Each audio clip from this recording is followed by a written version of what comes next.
Ok. A continuación tenemos la presentación del libro Historia de las Literaturas en México, siglo XVI a XVIII, tomos 1 y 2. Dejo la palabra al moderador. Hola, ¿qué tal? Buenos días a todas y todos. Bienvenidos a la presentación de esta novedad editorial que forma parte de un gran proyecto editorial de la UNAM y como ya se dijo en la presentación, en la inauguración de las jornadas. Y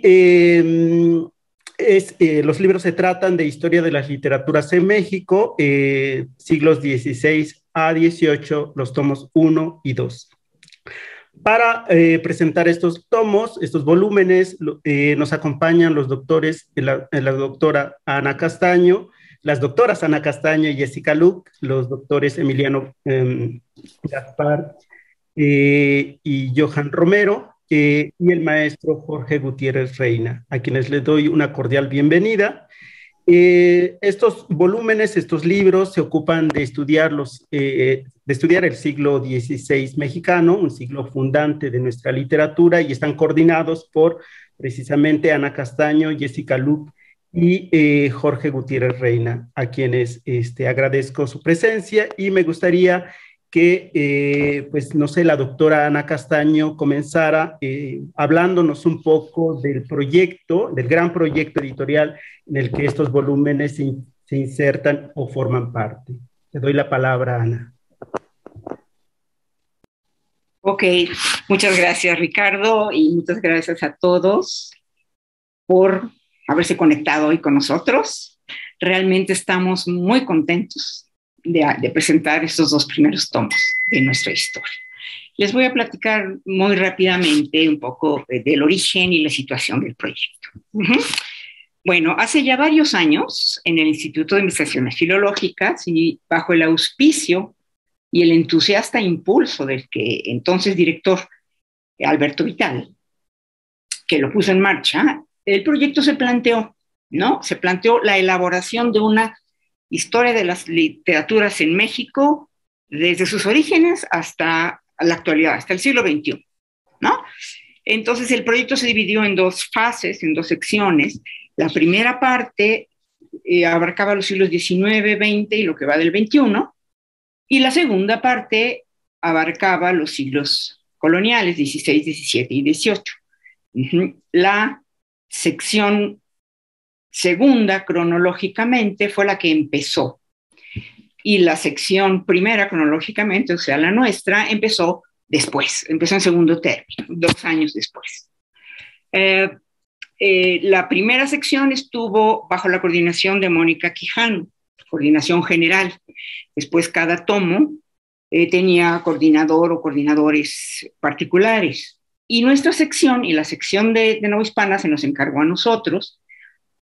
De esta sección, los 3 vamos a coordinar los 6 volúmenes que van a salir. De 19, 20 y lo que va de 21, salieron ya 6 tomos. Y de los siglos XVI al XVIII van a salir otros 6 tomos, todos coordinados por el mismo equipo. Bueno, hoy presentamos los 2 primeros, de manera que faltan 4 todavía, ¿sí? Dada la magnitud de este proyecto, desde un inicio se planteó que participaran también otras dependencias universitarias, además del instituto. Sigue participando el Instituto de Investigaciones Bibliográficas, la Facultad de Filosofía y Letras y la Coordinación de Humanidades, ¿verdad? Los trabajos de la sección novohispana comenzaron en 2015, ¿sí? Como les digo, un par de años después que la sección moderna. La razón que tuvo el proyecto para comenzar con la sección moderna fue que, si bien contábamos ya con si bien no contábamos con una historia completa, moderna, de la literatura de nuestro país, de los siglos actuales, sí contábamos, y todavía contamos, con una historia de los siglos, de la literatura de los siglos coloniales. Es la que publicó Siglo XXI en coedición con la UNAM, en 3 tomos también, que comenzó hace nada menos que 25 años. Hubo muchos años entre los 3 volúmenes, pero el primero empezó 25 años antes, hace 25 años ya. Entonces, como existía eso, el proyecto sensatamente dijo, vamos a empezar con la parte moderna, ¿verdad? Bueno, el hecho es que desde el comienzo y a lo largo de estos 6 años, hemos recibido el incondicional y generosísimo apoyo de la UNAM en diferentes modalidades, en especial de los que han sido directores del Instituto de Filológicas y de sus departamentos editoriales, de los jefes de publicaciones y demás. Bueno, además del ya mencionado Alberto Vital, los directores Mario Ruz y David García han sido pues grandes mecenas de este proyecto, especialmente el de Nuevo Hispano. Además de los directores editoriales, por supuesto, y de los directores editoriales y directores académicos de las otras dependencias que participan. Bueno, un apoyo que también resultó decisivo a partir del 2018 fue el del programa PAPIT de la DEGAPA, ¿no? Dirección General de Apoyo al Personal Académico para los que no sean de la UNAM. Pero bueno, ese apoyo de la DEGAPA nos permitió ampliar considerablemente nuestras miras. La historia fue adquiriendo una mayor envergadura, los volúmenes proyectados crecieron, de 3 tomos pasaron a ser 6, o sea, 2 tomos por siglo, y pudimos crear una página web que sirve como complemento a los impresos y de la que vamos a hablar un poco más adelante. Bueno, a estos apoyos generosos de la UNAM también se debe algo que no es fácilmente cuantificable, ¿verdad? La consolidación de un grupo de trabajo especial, realmente muy especial, diría yo, del que forman parte, por supuesto, los colegas que aceptaron nuestra invitación a participar, a escribir un capítulo de esta historia, entre los que hay especialistas consolidados y también hay algunos jóvenes que llevan el camino de serlo, lo cual nos parece importante. Bueno, la participación de todos ellos no se limitó a escribir los capítulos, ¿verdad? Antes de comenzarlos y tiempo después de terminarlos, participaron con nosotros en un diálogo constante que sigue vivo, no solo planteando y respondiendo preguntas, realizando adiciones o supresiones, atendiendo sugerencias, de esas que necesariamente surgen desde la visión de conjunto de quienes coordinan una empresa como esta, ¿verdad? Sino dándole forma, literalmente dándole cuerpo a esta historia, encarnando con sus capítulos, y cada uno a su manera, alguna idea, algún principio teórico, algún elemento constructivo, grande o pequeño, de este edificio abierto que estamos construyendo entre todos. Parte fundamental del grupo de trabajo que hizo posible esta historia también han sido y siguen siendo los estudiantes y becarios de todos los niveles, desde los que concluyeron sus créditos dentro del proyecto de créditos de licenciatura, hasta los que aportaron los resultados de sus investigaciones postdoctorales, que están presentes aquí, 2 de ellos, y van a hablarnos un poco más adelante. Bueno, además de constituir uno de los grupos más importantes a los que está dirigida esta historia, estos estudiantes becarios de todos los niveles han sido como la levadura que la ha mantenido viva y creciendo. Por cierto, no podría ni empezar a explicar esta vitalidad de la que está impregnado nuestro proyecto, que resulta un tanto misterioso y que definitivamente nos tomó por sorpresa. No solo me refiero a las satisfacciones de todo género, ¿verdad? Personal, académica, profesional, de que ha sido fuente este proyecto, ¿verdad? Sino al hecho de que al tener como materia prima un ser vivo, la creación y la lengua literarias de nuestro país, la historia de nuestra vida literaria nunca dejará de latir ni de transformarse, aunque sea imperceptiblemente, ni siquiera cuando todos los volúmenes estén impresos. Los invitamos, pues, a que se asomen, a que escuchen ese latido, a que participen de ese esfuerzo por mantener el vigor y la fuerza de nuestras letras novohispanas. Quiero darle la palabra ahora a mis colegas. Gracias. Muchas gracias, Ana. Una vez que nos has comentado un poco las circunstancias, los personajes y los espacios, ¿no? Donde que dieron lugar a que estos dos volúmenes hayan tenido lugar, pues, no sé, como tú dices, podríamos darle la palabra a Jorge, ¿no? Que nos explique un poco la perspectiva o las perspectivas a partir de las cuales, pues, se emprendió el estudio de la literatura mexicana, específicamente en ese siglo XVI, ¿no? Que Octavio Paz llamó el siglo arquitecto y albañil, ¿no? Jorge, no sé si nos podrías hablar un poco sobre esas perspectivas de estudio. Muchísimas gracias, Ricardo, por esta presentación, por ayudarnos a moderar esta mesa. La verdad es que nos da mucho gusto y creo que hablo por todos aquí presentes, estar por fin, después de tantos años, presentando estos dos gruesos volúmenes de la historia de las literaturas en México, que creo que no lo han visto los que nos están viendo a través de la pantalla. Aprovecho para enseñarlos rápidamente. Son estos volúmenes verdes, ¿no? Como hojas que empiezan a brotar de las ramas en la primavera, ¿no? Son estos dos volúmenes verdes, tomo 1, tomo 2, de la historia de las literaturas en México, siglos XVI al XVIII, ¿no? Que como bien mencionaba Ricardo hace un momento, están estos que presentamos hoy dedicados al primer siglo, al siglo arquitecto albañil, ¿no? de la Nueva España, que puso los cimientos de lo que sería nuestro virreinato. Enríquez Ureña escribió hace ya bastante tiempo que cada generación debe justificarse críticamente rehaciendo las antologías, escribiendo de nuevo la historia literaria y traduciendo nuevamente a Homero. Nos interesa particularmente la segunda de sus consejos, la segunda parte la segunda de estas tres acciones que él aconseja que cada generación debe llevar a cabo para justificarse críticamente. Escribir de nuevo la historia literaria. Lo que quiere decir que la historia literaria, a diferencia de lo que podría parecer, no es un ente fijo, sino algo que debe revisitarse continuamente por cada generación. Eso es lo que hemos hecho en esta historia.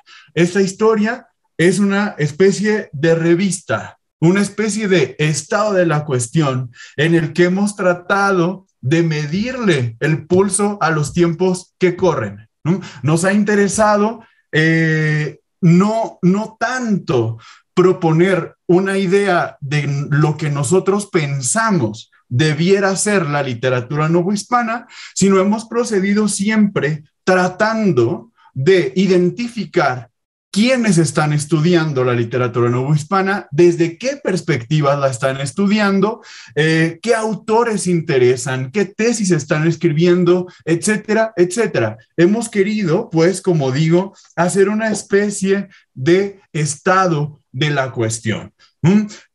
Yo creo que en otros momentos de la historia de nuestra literatura, ¿no? Algunos críticos literarios o los encargados de realizar otras historias, ¿no? Antes de nosotros, se habían preguntado quizá si la literatura novohispana era literatura mexicana, ¿no? Creo que por ahí fue durante muchos años la discusión. Es muy interesante porque en este estado de la cuestión que realizamos, creo que podemos percibir que ahora la pregunta ya no es esa. Ahora la pregunta va más orientada hacia, ¿es literatura la literatura novohispana? ¿No? Ya dejemos de lado el asunto de si es mexicana o no y empecemos a preguntarnos si es literatura. Y si es literatura, ¿en qué medida lo es? O sea, creo que la literatura novohispana que se ve reflejada en los capítulos de esta historia tiene al menos dos grandes características, ¿no? O sea, creo que por un lado tenemos que entenderla como una literatura absolutamente múltiple. Por eso no es la historia de la literatura en México, es la historia de las literaturas en México. ¿Y a qué nos referimos con esta literatura múltiple? En primer lugar, es canónica, pero al mismo tiempo también está poblada de personajes secundarios. Es decir, en esta historia, claro que están los autores del canon histórico, Bernardo de Balbuena, Francisco Cervantes de Salazar, etcétera, etcétera, Fray Bernardino de Sahagún, pero al mismo tiempo, esos autores tendrán que aprender a compartir el espacio del canon con otros que hasta ahora no habían sido considerados dentro de la historiografía literaria, ¿no? Tenemos, por ejemplo, mujeres cronistas, autores indígenas poco conocidos o revalorados hasta ahora, etcétera, etcétera. Es además una literatura no solo escrita, sino, muy importante, también oral y popular. Al mismo tiempo es una literatura plurilingüe. Nosotros estamos convencidos de que una historia de la literatura mexicana y en particular de la literatura novohispana no puede contarse únicamente desde la perspectiva de la lengua española. O sea, la literatura novohispana está escrita tanto en español como en las lenguas indígenas y también como latín y griego. Tenemos un capítulo precioso acerca del neolatín que me gusta mucho y que afirma algo como el neolatín del 16 es tan mexicano, pues, como lo indígena, como lo español, ¿no? Entonces, hemos querido reclamar esa literatura en otras lenguas que hasta ahora no se había considerado o no se había considerado como debía ser en las historias literarias. Ahora, además de múltiple, esta literatura que se ve reflejada en la historia es también una literatura en continua y constante confluencia con el resto de las artes, lo que quiere decir que exige para su estudio una aproximación que hoy llamaríamos interdisciplinaria.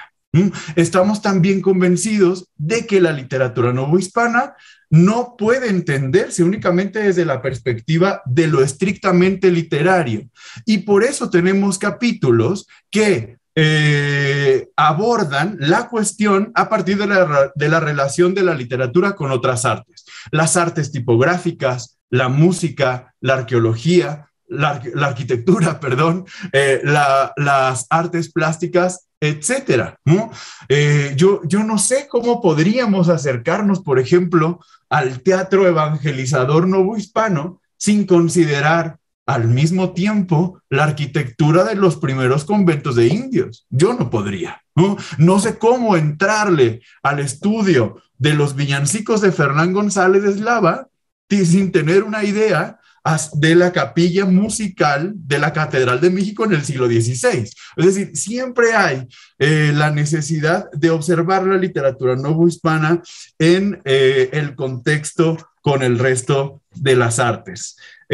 Pues bien, como decíamos hace un principio, esta historia busca ser un estado de la cuestión, un reflejo de los estudios actuales en torno a la literatura de nuestro virreinato, y por eso se le nota mucho que ha sido hecha en la segunda década del siglo XXI.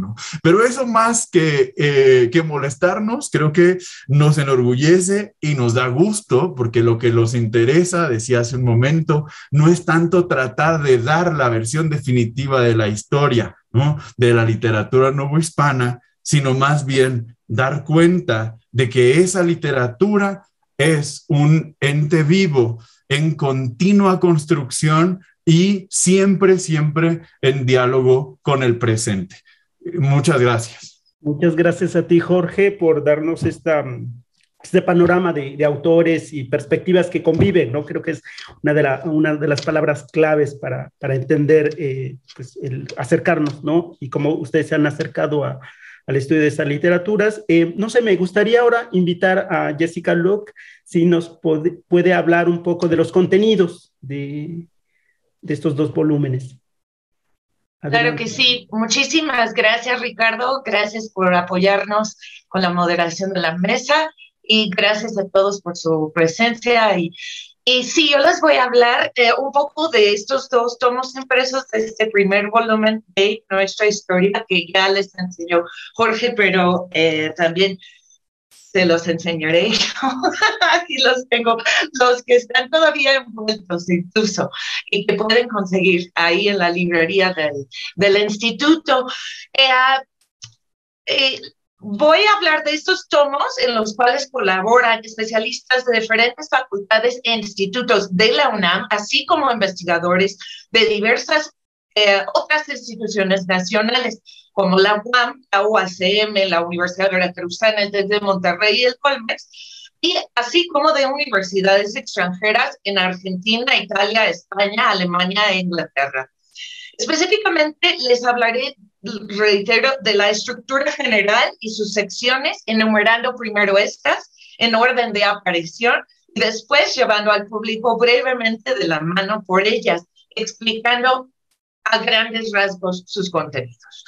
Primero está la sección de las presentaciones. La primera es del rector Enrique Graue Vichers, y después el prólogo escrito por Alberto Vital, Mario H. Ruz, Pablo Mora y Jorge Linares. Segunda está la introducción elaborada por nosotros, los tres colaboradores, Ana Castaño, Jorge Gutiérrez Reina y una servidora. Tercera está la sección de materialidades y soportes, el libro y la imprenta. La cuarta sección se titula A Vista de Pájaro, Panoramas Literarios. La quinta, titulada Confluencias, las lenguas y las culturas del viejo y el nuevo mundo. La sexta, con la que inicia el tomo 2, la presencia del neolatín, filosofía, teología y literatura académica. La séptima, consolidación de la literatura novohispana en español. La octava, la discusión sobre preguntas nuestras, que leeré un poco más adelante. Y la novena, la cronología, que va desde el año 1492 hasta 1624, a la cual siguen los índices de autores y obras y el de las fichas técnicas de las imágenes, las hermosas imágenes incluidas en el volumen. Esa es la estructura global de estos dos tomos. Ahora un poco sobre los contenidos de cada una de dichas secciones, y en particular los que son de nuestros colaboradores novohispanistas. Después de nuestra introducción, se abren estos contenidos con una sección sobre materialidades y soportes de la lectura y de la literatura, en la que se considera cómo llegaban las obras escritas al lector novohispano. Tenemos dos contribuciones en esta sección. La primera sobre la imprenta y el libro antiguo en la Nueva España, con la cual aprendemos sobre cómo un texto se vuelve un libro propiamente dicho, para de ahí circular como tal. Y la segunda sobre mercaderes de libros respecto al comercio, la distribución y la censura de aquellos textos que llegaron al año.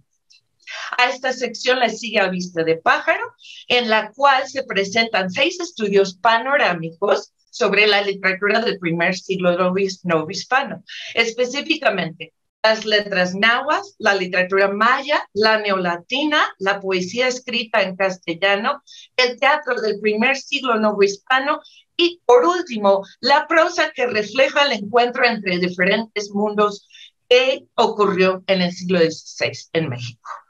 La siguiente sección, Confluencias, continúa con ese tema del encuentro entre mundos, y se exploran en ella la crónica y la época de la conquista, la historia tolteca chichimeca, la obra de Fray Bernardino de Sahagún, el Códice Durán, los testimonios escriturales que ofrecen mujeres mediante cartas, testamentos y participación en procesos inquisitoriales, la obra de don Fernando de Alba Ixtlilxóchitl y el teatro misionero en relación con la pintura mural de nuestro primer siglo novohispano.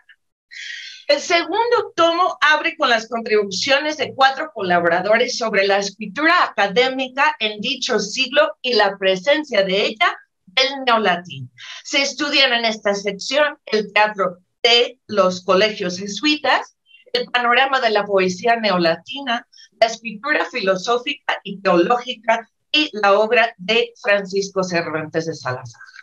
De ahí pasamos a la consolidación de la literatura en español y se observan obras, autores y temas en específico. Las alabanzas de la Ciudad de México en la obra de diferentes escritores, el cancionero Flores de Varia Poesía, la lírica sacra, así como los coloquios de Fernán González de Eslava, la obra de Eugenio de Salazar, la de Bernardo de Balbuena y la épica de Francisco de Terrazas y Antonio de Saavedra Guzmán. Lo que sigue a esta sección de consolidación es una de indagación, la de discusión, en la que tres especialistas ofrecen sus perspectivas en respuesta a las siguientes preguntas. Primero, la confluencia de diferentes culturas durante los 3 siglos virreinales imprimió un carácter propio a la lengua que se habló y a la literatura que se escribió en la Nueva España. Y segundo, puede hablarse de un impacto ejercido por las lenguas indígenas en la lengua española o viceversa. Por último, tenemos la cronología que, repito, cubre los años de 1492 a 1624, en la que se registran sucesos políticos, religiosos, sociales, culturales, artísticos, literarios y bibliográficos ocurridos en este periodo. Y en adelante, Johan les hablará de cómo estos sucesos se ven reflejados en la increíble línea de tiempo que está en la página web del proyecto. Y esta cronología es seguida, como mencioné también, de los índices de autores y obras y las fichas técnicas de esas hermosas imágenes que adornan nuestro volumen, muchas de las cuales fueron localizadas y o fotografiadas precisamente por nuestro equipo de becarios. Y quisiera yo cerrar sumándome al agradecimiento a todo el equipo y a los becarios de nuestro proyecto que sí le han dado muchísima vida y nos han apoyado con muchísimos aspectos del proyecto. Así que muchísimas gracias. Muchas gracias a ti, Jessica, por hablarnos de la estructura de estos 2 tomos que seguramente ayudarán a entrar más fácilmente a su lectura. Como ha dicho Jessica, la publicación de estos 2 primeros tomos está acompañada también por un sitio web, ¿no?, que acompaña el proyecto.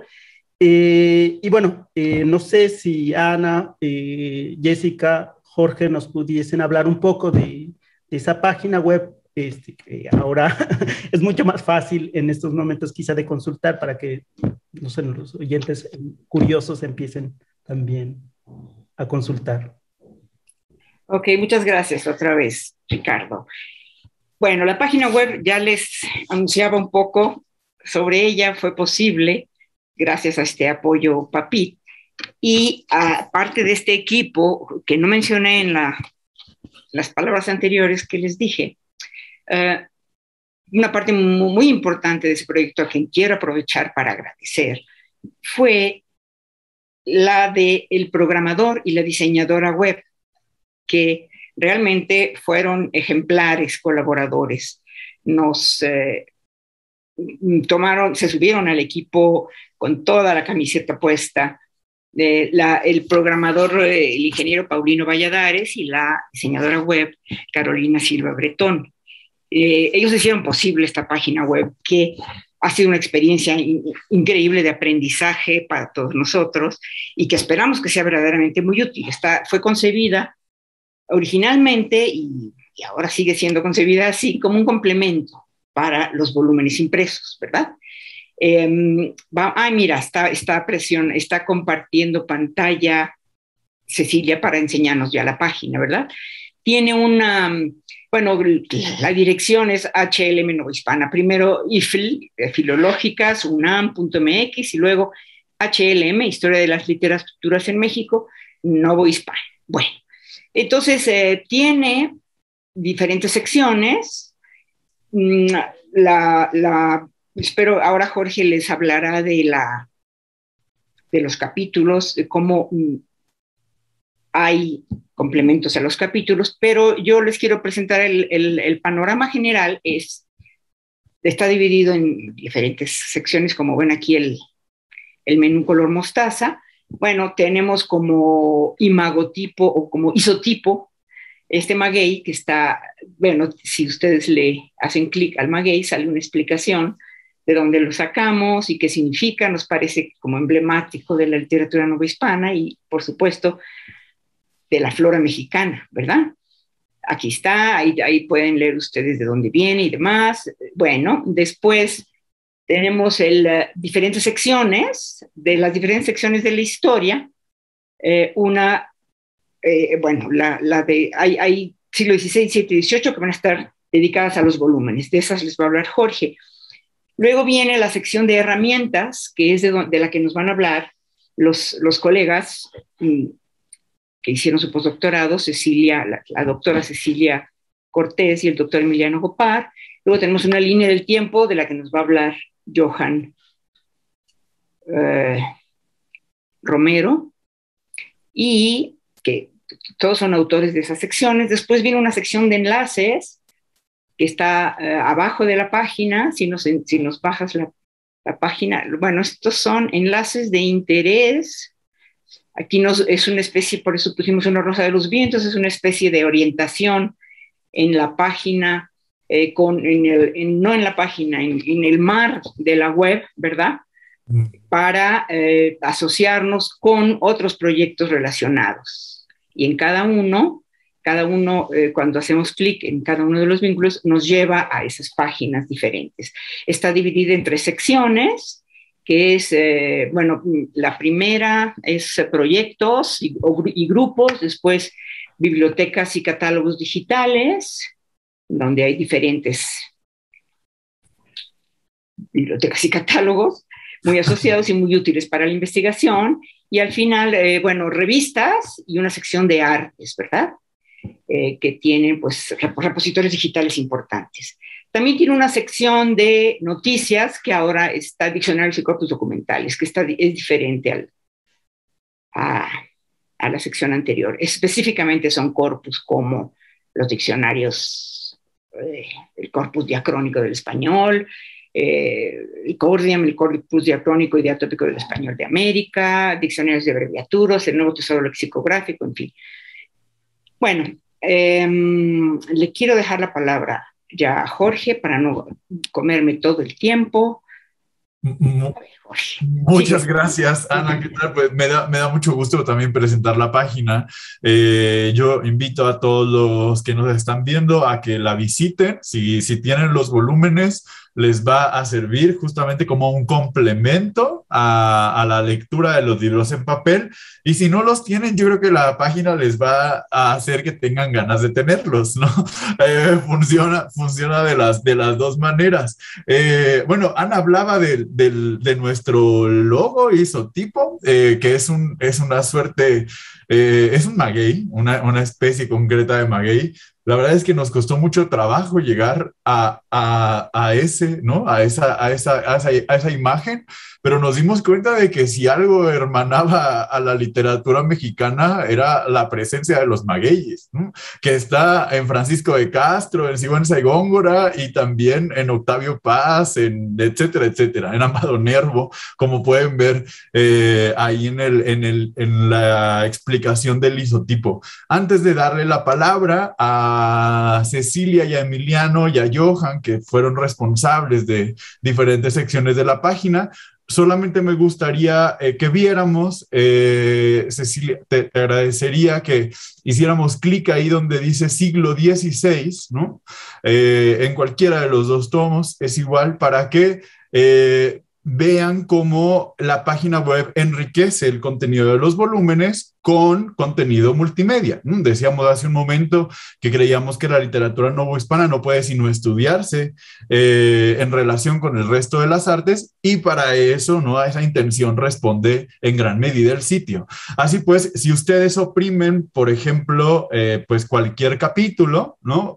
Por ejemplo, este es el primero, si no me equivoco, el capítulo de Marina Garone, dedicado a la imprenta y libro antiguo.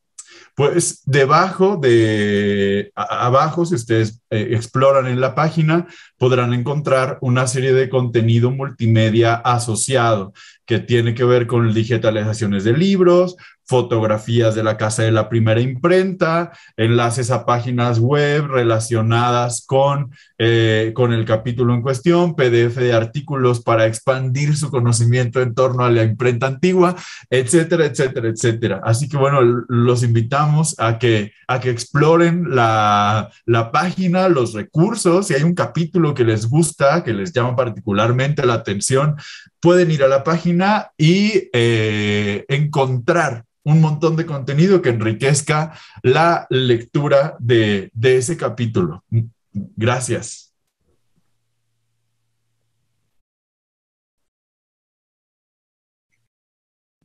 Pues adelante, ¿no? Invito a Cecilia, Emiliano, Johan, si podrían ahondar un poco más. Muchas gracias. Jessica, adelante, adelante. Muchas gracias. Voy a compartir mi presentación de PowerPoint. ¿Sí la ven? Sí.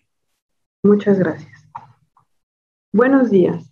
Agradezco a los organizadores de las Jornadas Filológicas 2021 el habernos dado el espacio para presentar tanto la historia de las literaturas en México, siglos XVI al XVIII, como su página de internet y las herramientas que ella contiene.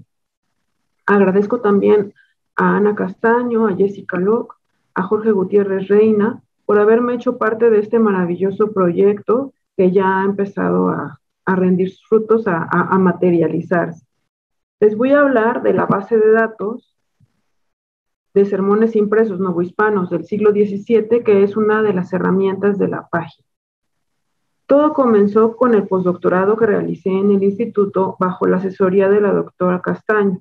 Llevé a cabo el proyecto de investigación El ambiente intelectual y cultural en torno a la predicación novohispana durante el siglo XVII, el cual pretendía documentar la totalidad de sermones impresos en la Nueva España en dicha centuria. Una parte fundamental del proyecto fue la elaboración de un catálogo general de sermones impresos novohispanos del siglo XVII. Y en el proceso de esta elaboración me di cuenta de que el manejo de la información comenzaba a resultar problemático debido a que era bastante información, bastantes datos. Entonces tomé la decisión de diseñar una base de datos. Contar con esta herramienta de almacenamiento y de búsqueda permitiría presentar los datos recopilados de una manera accesible, sencilla y ordenada, además de que brindaría la opción de realizar diversos tipos de búsquedas. Así, la información del catálogo general alimentó a la base de datos de los sermones impresos novohispanos del siglo XVII, la cual afortunadamente se ha publicado en línea recientemente en la página web de la historia de las literaturas en México, siglos XVI al XVIII, que estamos viendo.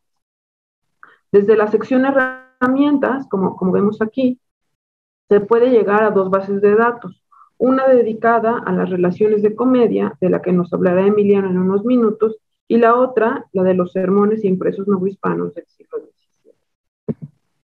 Tenemos entonces una presentación en la que se describe brevemente cómo es materialmente un sermón impreso.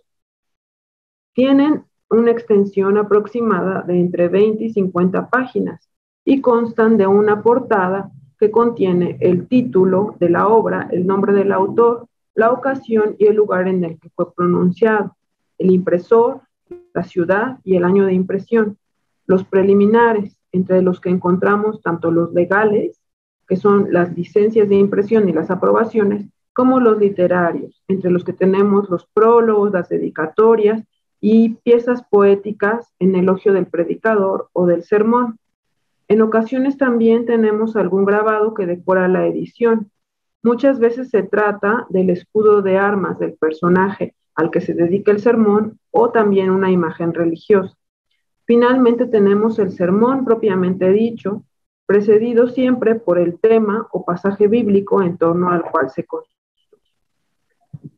Las opciones de búsqueda son variadas. Se pueden llevar a cabo por autor del sermón, por título, por año de publicación, por ciudad de impresión, por impresor, por pasaje bíblico, por autor de los preliminares, por dedicatario, es decir, la persona a la que se le dedica el sermón.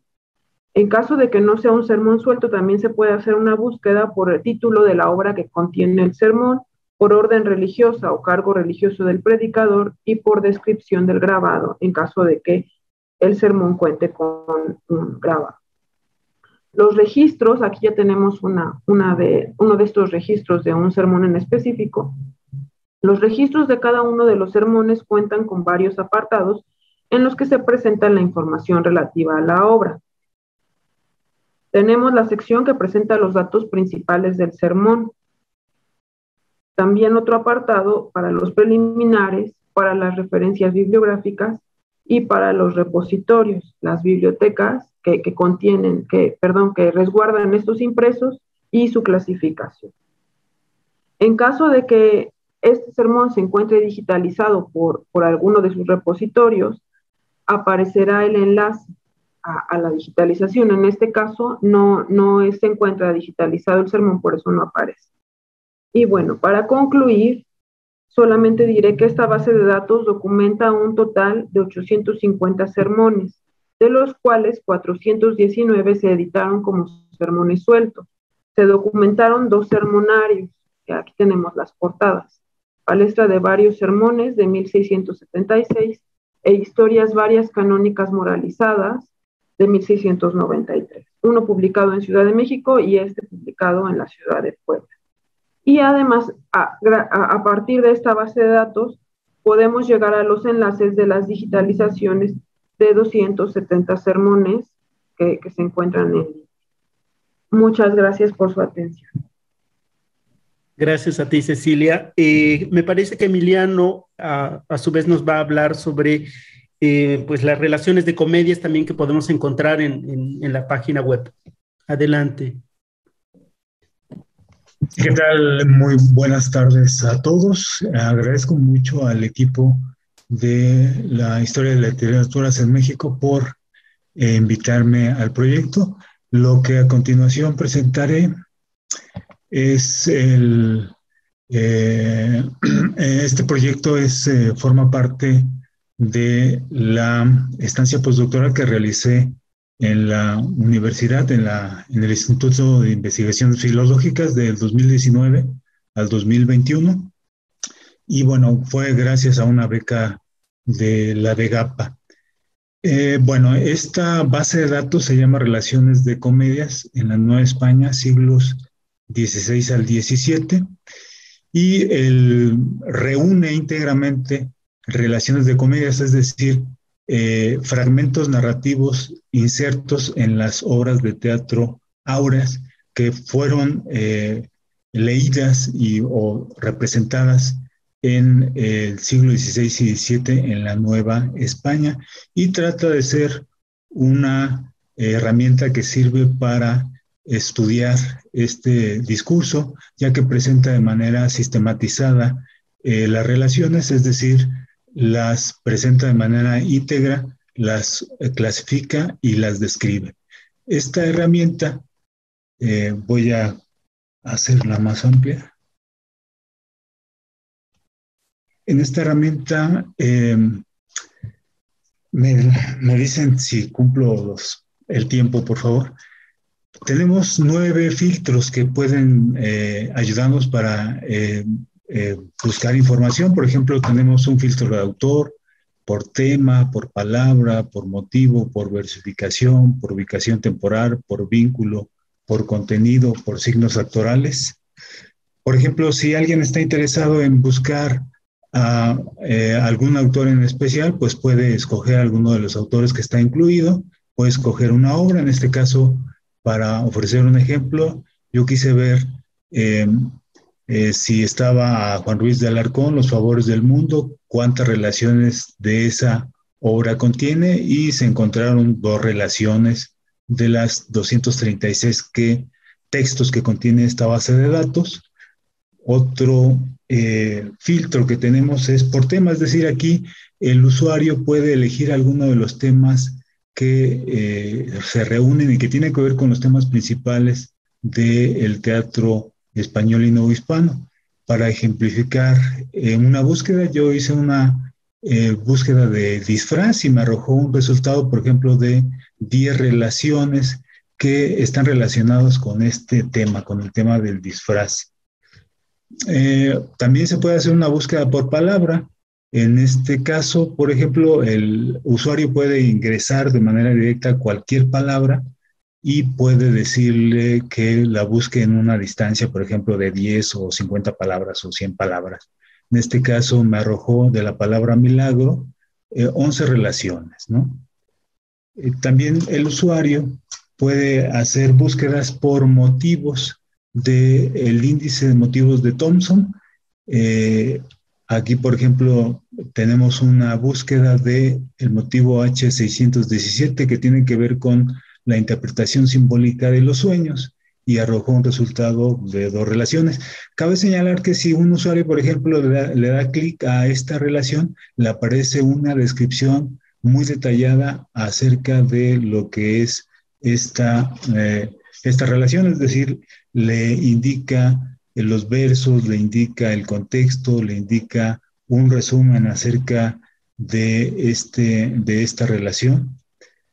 También puede buscar, por ejemplo, si está interesado en la versificación, se puede ir a la sección y tiene pues varias opciones para hacer búsquedas relacionadas con la versificación. Por ejemplo, puede hacer una búsqueda por octavas reales y en este caso, por ejemplo, a mí me arrojó un resultado de 16 relaciones que están clasificadas en esta sección, es decir, que utilizan las octavas reales para poder transmitir esta relación. Tenemos, por ejemplo, una búsqueda por ubicación temporal, es decir, en qué momento de la acción se ubican esa acción que se está contando. Puede ser que cuenten acciones simultáneas, pueden ser que cuenten acciones anteriores o puede ser que cuenten acciones futuras con respecto a la acción dramática, ¿no?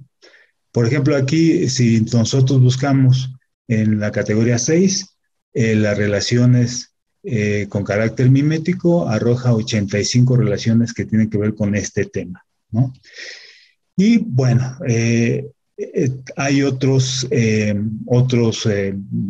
filtros, por ejemplo, con vínculos, tenemos por contexto, tenemos por signos actorales, y bueno, ojalá y puedan darse un tiempecito de echarle un vistazo a estas herramientas. Muchas gracias por su atención. Gracias a ti, Emiliano. Y finalmente, Johan, si podrías explicarnos de modo breve o mostrarnos de modo breve cómo funciona la cronología del tiempo. Claro que sí, muy buenas tardes. Pues muchas gracias a todos. De verdad me hace muy feliz estar aquí y pues a los coordinadores, a los compañeros. Y bueno, de manera breve, hablaré sobre la cronología y la línea del tiempo. Como bien ha mencionado, rescato una palabra, una frase que dijo Jorge, que es dialogar con el presente. Creo que algo que se ha mostrado en este trabajo es dialogar también con las nuevas tecnologías, que son los retos editoriales en estos momentos también, el mostrar cómo poder trasladar la cronología que cubre 30 páginas dentro de los libros a... ay, perdón, ¿sí me escuchan? Sí. Bueno, la cronología, 30... sí, son 30 páginas a una plataforma digital. Esta es una plataforma que se hizo de las 315 entradas que tiene la cronología, dividida en estos 4 ejes temáticos que mencionó Jesse, que son los sucesos políticos, religiosos y sociales, los sucesos literarios, los sucesos culturales y artísticos, y me parece imprescindible hablar de los sucesos bibliográficos, ¿no? Desde este hecho de la producción, la circulación y la censura, ¿no? También mostrar esta genealogía. Y bueno, la cumple o bueno, intenta cumplir esta línea del tiempo, ser dar un panorama interactivo, dar un panorama visual, porque para cada entrada se buscó una imagen. Entonces, doy un ejemplo aquí, Diego Velázquez, que tuviera relación con la entrada o con lo que el hito histórico, ¿no? Menciona acá, y además da una muestra para saber más, nos vincula con otros repositorios digitales. En este sentido, la cronología también cumple una función de puente con otros repositorios, ¿no? Que son muchísimos, bueno, por ejemplo, los enlaces de interés, muchos están ahí. Y bueno, en este sentido también quiero agradecer a Diana, a Carlos, a Frida, a Hilary por el enorme trabajo que también ellos hicieron al colaborar también en buscar muchísimas imágenes, ¿no? Pero para poner los puntos sobre las IES voy a dar un ejemplo, ¿no? Por ejemplo, otra cuestión. Esta cronología, esta es la vista estándar, pero también se puede ver desde una visión de 3D, ¿no? Se puede ver de esta manera, ¿no? Para que el usuario tenga este dinamismo y, bueno, los invite a ver, ¿no? Por ejemplo, tenemos la publicación de la segunda carta de Cortés, y en la cual tenemos la imagen del mapa que se publicó en 1524. Nuremberg es un mapa maravilloso y lo que nosotros buscamos es que se pueda localizar en repositorios digitales, ¿no? En este caso, en la Biblioteca Digital Mundial, damos clic en para saber más y nos muestra el mapa, ¿no? Entonces, aquí lo tenemos presente y esta es una manera también de dinamizar el conocimiento, ¿no? Volvemos a la página. También una herramienta muy funcional de esta línea del tiempo es en la parte inferior derecha. Hay una especie de banner, de menú, donde también dice introduzca un término de busca. Aquí puede ser muy libre, vamos a ponerle cetina y nos va a arrojar en donde aparece mencionado cetina. En este caso aparece en el año 1546, ¿no? Con esta entrada, Gutiérrez de Cetina pasa por primera vez a la Nueva España, ¿no? Y nos vincula, si le damos en para saber más, nos vincula a el libro donde está grabado. Un códice que me gustaría mucho mostrar es el Códice Badiano.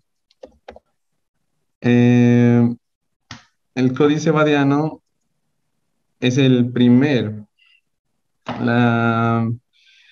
es este reencuentro de los saberes medicinales, ¿no? De la Nueva España, ¿no? Este se encuentra digitalizado en la mediateca de Lina. Hay que reconocer aquí también el esfuerzo que han hecho la Biblioteca Digital Nacional, la Mediateca de Lina, la Biblioteca Virreinal, muchísimos repositorios que tienen digitalizados todos estos acervos, ¿no? Que permite que un usuario pueda ver la magnitud de estos códices tan bellos que uno pues puede pasarse horas y horas mirando. Hablando de esta cuestión mencionó Jorge, de esta relación lingüística, tanto del castellano, del latín, pero también indígena, del náhuatl, pues me parece un alcance para reflexionar, ¿no? Este es el Códice Badiano. Y bueno, menciono un ejemplo más, a ver, por el tiempo. bueno, también estos enlaces de interés, o bueno, esta cronología, eh, bueno, nada más en el banner, también tenemos la sección de categorías. Uno puede darle clic aquí y solo mostrar los sucesos políticos, ¿no? O los sucesos literarios. Entonces va a mostrar, igual en este caso, se hizo el esfuerzo de buscar los libros impresos, bueno, los libros impresos, no, los libros digitalizados, por ejemplo, sucesos literarios. Aquí está el Popol Vuh también. Y bueno, y como nos lleva o nos redirecciona a diferentes plataformas, también nos hace tener una interacción con esas nuevas plataformas. Por ejemplo, el Museo de Chapultepec, el Museo de Historia, eh, cuenta con una relación muy bonita en píxeles muy destacados. La verdad que uno hasta a veces lo encuentra demasiado fantástico que pueda haber ello. Voy a buscarla, 1521,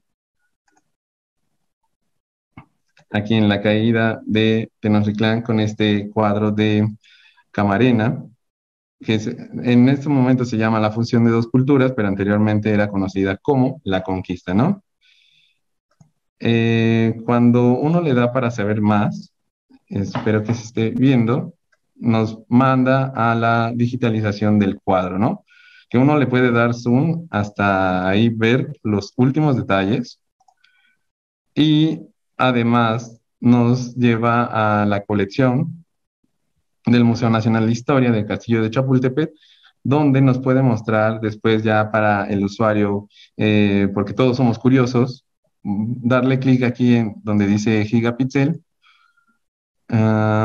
y nos va a arrojar 5 cuadros que están en su máxima resolución, ¿no? En este caso quiero mostrar el mapa de Pedro Barrieta, me parece, que es ya del siglo Pedro Arrieta, que ya es del siglo XVIII. Y bueno, aquí uno, veamos este zoom que tienen, y pues, nos hace recorrer de alguna manera la ciudad en aquellos tiempos. Además de que tiene toda una tecnología que nos va mostrando el mapa de diferentes maneras. ¿Quién fue su creador? La Ciudad de México en el siglo XVIII. Después, los límites de la ciudad, San Antonio Abad. La vida novohispana con una referencia a catedral. El convento de Santo Domingo. Y después, bueno, yo creo que esto en vivo no lo podemos casi leer, pero ya aquí nos permite pues leerlo de alguna manera, y tiene otra función que me parece muy padre, donde se puede escuchar, ¿no? Lo que se dice, está escrito aquí, se puede escuchar. Entonces, ¿qué quiero decir con esto? La línea del tiempo, voy a cerrar acá para ir concluyendo. La línea del tiempo es una obra abierta. Imaginemos que esta línea del tiempo, bueno, es el objetivo, va a cubrir desde 1492 hasta, va a cubrir los 3 siglos, ¿no? Del periodo novohispano. Entonces, esto va a generar un dinamismo, bueno, se tiende a generar un dinamismo para el usuario, y poder que el usuario tenga acceso a diferentes materiales, ¿no? Y de una forma que sea también muy como atractiva, ¿no? Visualmente. De verdad, esta plataforma puede hacerse así, puede tener diferentes, por ejemplo, tipos de vistas, lo podemos, es muy maleable, ¿no? En ese sentido, ¿no? Y bueno, la idea es seguir buscando en parte de esto nuevas formas de llegar a más público, ¿no? Entonces, La verdad, agradezco muchísimo el apoyo y bueno, espero que esa plataforma sea de mucha utilidad para las demás personas, ¿no? Muchas gracias a ti, Johan. Muchas gracias a todos los colaboradores, a los coordinadores, tanto de la versión impresa como de el sitio web que acompaña pues este gran proyecto. Hay preguntas, tenemos tiempo también para hacer comentarios generales, ¿no? Además pues de discutir, ¿no? Algunas cuestiones que se hayan quedado. A una pregunta, bueno, no sé si los panelistas tengan algo. Hay también felicitaciones en la página en YouTube. Y bueno, una de las preguntas que quizá Johan, tal vez puedas contestar, preguntan dicen que todavía no hay acceso a la página. Creo que lo han intentado en este momento y no han podido. ¿Pueden confirmar que ya se puede hacer uso de la página? Sí, sí. Perfecto. Bueno, ya esa pregunta está saldada. O una pregunta que a mí se me ocurre, pero que no lo hicieron, es ¿dónde podemos conseguir los tomos? Etcétera, etcétera. Bueno, tenemos tiempo, los panelistas. Los tomos se pueden conseguir ya en la librería del Instituto de Investigaciones Filológicas, y que puede ser en físico o pueden meterse a la página del instituto y a organizar la compra, ¿no? Para ver cómo se envía y demás. También debe estar en Libros UNAM. Supuestamente iban a subirlo muy pronto. Si no se ha subido ya, no tuve tiempo de meterme el día de hoy. Hasta el momento no se había subido, pero igual se sube muy pronto. Pero por lo pronto en Filológicas, ¿verdad? Lo pueden en la librería de Filológicas y por supuesto, a todos los universitarios tienen un descuento.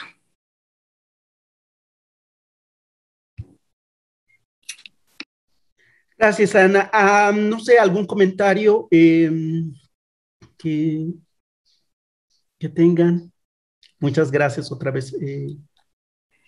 Pues yo quiero agradecer también a Ricardo, a todos los presentes, a los que nos están viendo desde cualquier latitud, y a invitarlos, ¿no? Invitarlos. La página es muy rica, solo tuvimos tiempo de hacer una muestra, ¿verdad? Pero realmente es todo un océano en donde sumergirse, y lo mismo los volúmenes. También esperamos que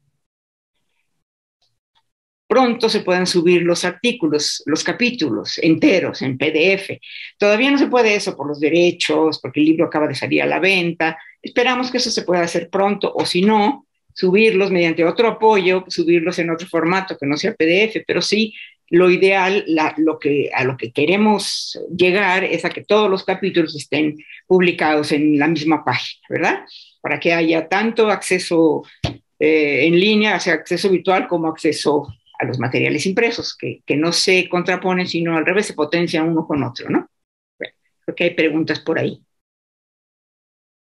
Así es, y como dijimos, esta iniciativa dista mucho de ser estática, ¿no? Está en continua construcción en todos los sentidos. Irá creciendo la página, irán creciendo los volúmenes, ¿no? Y bueno, como Ana ha mencionado ya, pues los invitamos a acercarse a esta nueva historia de las literaturas en México, que busca, pues, que es una historia del siglo XXI, ¿no? Como dijo Johan, la literatura novohispana presentada de una manera digital, yo creo que como pocas veces la habíamos visto antes. Gracias.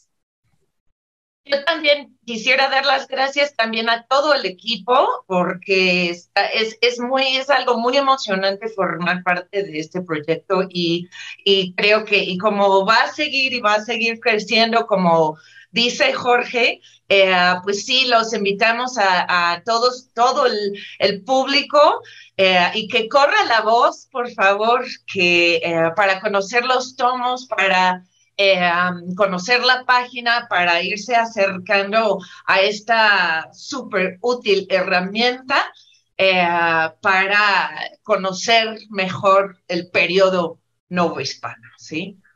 Pues estamos en tiempo. Muchísimas gracias a todos. Bueno, hay una pregunta ahí, Héctor Manuel. Sí, solo quiero felicitar a Ana y a todo el equipo de jóvenes investigadores, que la página web se ve maravillosa y bueno, ya tendremos oportunidad de tener los libros, pero felicitarlos sobre todo porque este ha sido un proyecto, el proyecto imposible, y que lo están echando a andar maravillosamente. Entonces, bueno, nada más felicitarlos. Muchas gracias. Pues muchas gracias también a todos los asistentes en casa. Buenas tardes. Gracias a todos. Gracias. Gracias, muchas gracias. Hasta luego, muchas gracias. Luego.